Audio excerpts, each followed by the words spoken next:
Sabtu 2 November kemarin, Bareskrim Polri kembali mengungkap perkembangan kasus judi online di situs slot 8278. Wakabariskrim Polri Irjen Pol Asep Edi Suheri menuturkan, dari kasus tersebut polisi berhasil menyita uang sebesar 70,1 miliar rupiah yang terdiri dari uang tunai dan saldo di rekening.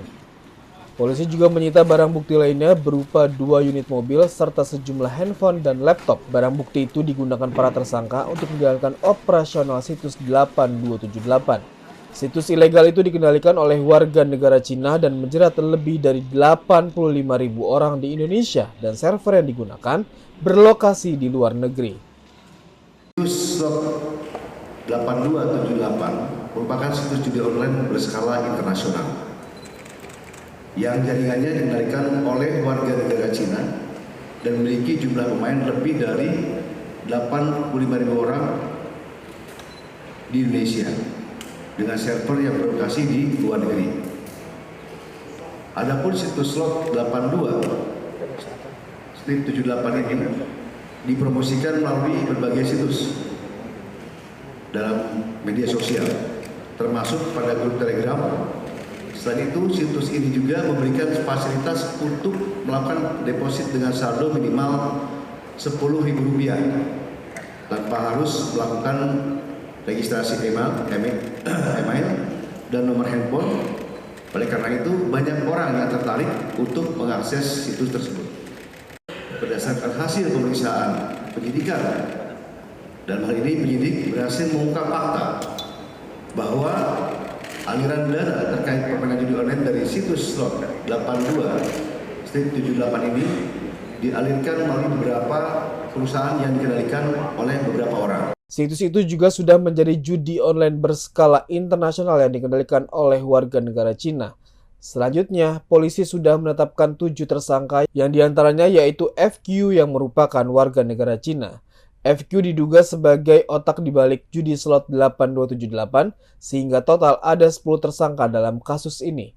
Lalu tersangka Hartono berperan menjadi koordinator yang mencari dan menunjuk orang lain untuk menjadi direktur dan komisaris di 2 merchant penyedia jasa pembayaran yang menerima deposit dan withdraw website slot 8278 yaitu PT AJT dan PT MLT. Rabu 6 November kemarin, Polda Metro Jaya menyebut akan terus menyelidiki terkait kasus judi online yang menyeret 15 tersangka pegawai Kementerian Komdigi. Menteri Koperasi sekaligus mantan Menteri Kominfo Budi Ari Setiadi tidak mempermasalahkan polisi yang akan menyelidiki kasus ini lebih dalam dan lebih lanjut. Budi Ari pun percaya diri tidak akan terlibat dengan kasus judi online dan mengaku sudah mengetahui mantan anak buahnya ditangkap polisi terkait kasus ini.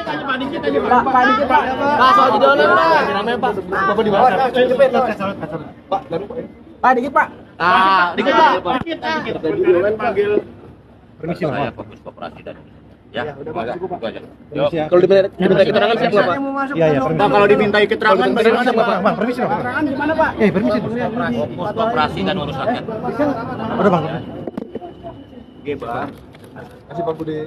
Sementara itu di Reskrimum Polda Metro Jaya, Kombes Pol Wira Satya menyebutkan pihaknya terus mendalami pihak-pihak yang diduga terlibat termasuk mantan Menteri Komunikasi dan Informatika Budi Ari Setiadi. Pak, berarti ada kemungkinan polisi saat ini sedang memburu pelaku yang memasukkan si AK ke tim khusus itu. Nah, pelakunya apakah? Kami masih melakukan pendalaman. Apa kemungkinan dia jabatannya jauh lebih tinggi? Nanti akan kita dalami lebih lanjut dan hasilnya pasti akan kita sampaikan. Apakah ada kemungkinan Budi Ari? Apakah ada kemungkinan Budi Ari akan dipanggil dan apakah benar ada aliran 500 juta ke Menteri Budi Ari? Nanti akan kita sampaikan ketika kita sudah dapat hasil yang apa. Ada kemungkinan? Ada kemungkinan tidak? Kita akan kita dalami Mbak ya. Sebelumnya salah satu tersangka yaitu AK disebut sebagai pegawai Komdigi yang memiliki kejanggalan pada status kepegawaiannya karena pada akhir 2023 tersangka AK mengikuti seleksi penerimaan calon tenaga pendukung teknis sistem pemblokiran di Komdigi namun gagal lolos seleksi. Hingga kini polisi belum membeberkan lebih rinci terkait identitas 15 tersangka yang sudah ditangkap. Namun Kombes Pol Wira memastikan akan merilis kasus ini secepatnya.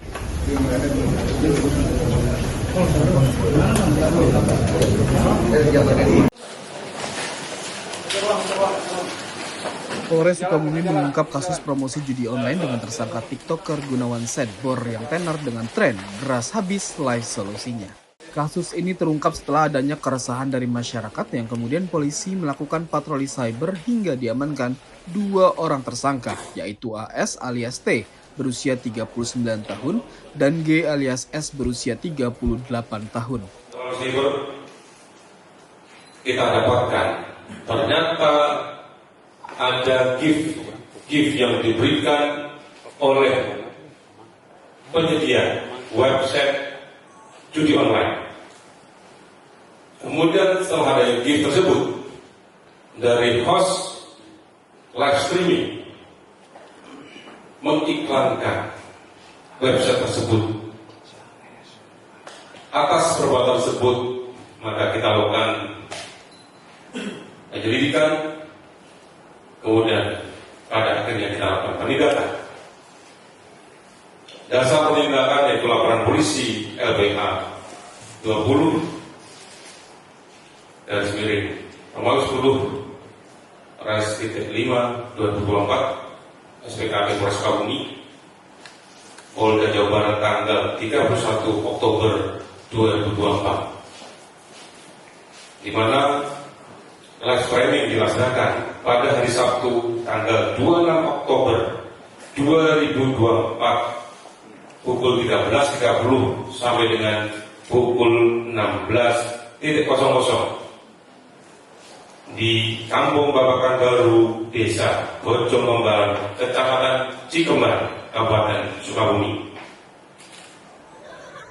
Kapolres Sukabumi Kota AKBP Samyan mengatakan unsur promosi judi online diketahui setelah adanya gift atau hadiah atau saweran dalam platform TikTok yang diberikan oleh akun terafiliasi judi online. Tidak hanya itu, host live joget Sedbor juga ikut mempromosikan judol itu.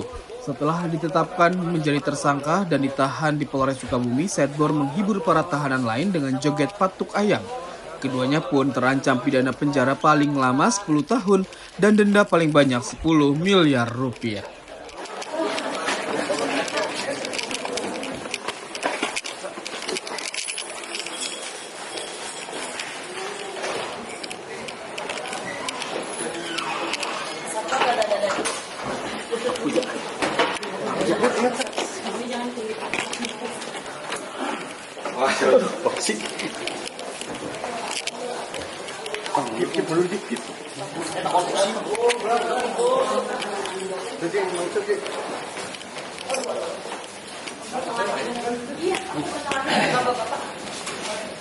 Sadbor.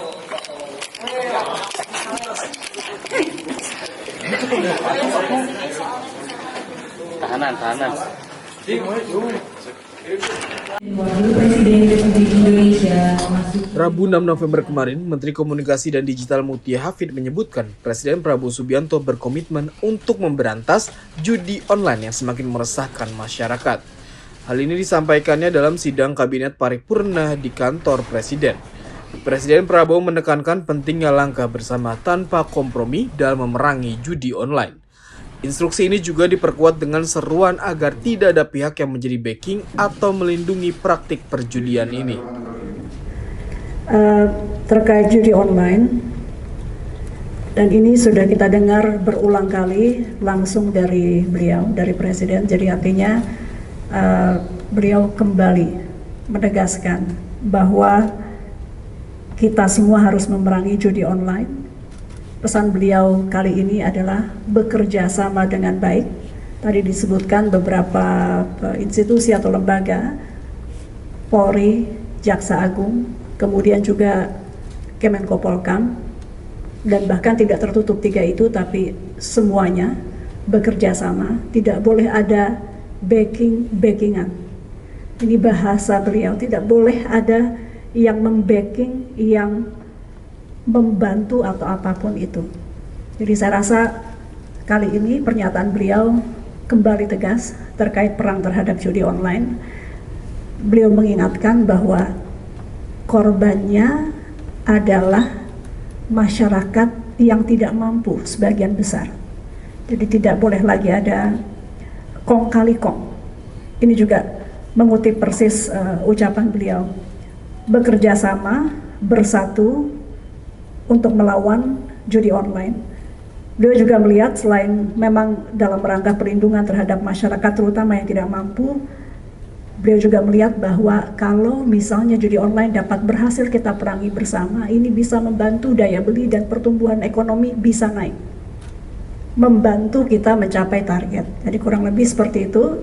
Dari Kemkom Digi, saat ini posisi kami adalah membuka pintu lebar selebar-lebarnya. Kami belum bisa melakukan perbaikan sistem secara masif karena yang saat ini tengah dilakukan penyidikan. Jadi teman-teman mohon bersabar. Setiap ada nama baru yang diberikan oleh kepolisian langsung kami nonaktifkan. Dan rapat barusan juga kami gunakan kesempatan sesudahnya untuk berdiskusi dengan Polri, Kapolri khususnya, mengenai langkah-langkah ke depan yang tentunya ini tertutup. Sementara itu, Kementerian Komdigi sudah menutup akses ke lebih dari 220.000 konten judi online dalam waktu sekitar 2 pekan sejak pelantikan Menteri Komdigi yang baru. Dan di Treskrimum Polda Metro Jaya menetapkan 2 tersangka kasus judi online yang melibatkan pegawai dan staf Kementerian Komdigi ke dalam daftar pencarian orang. Mereka berinisial A dan M yang kini sedang dilakukan pengejaran secara intensif. Oke.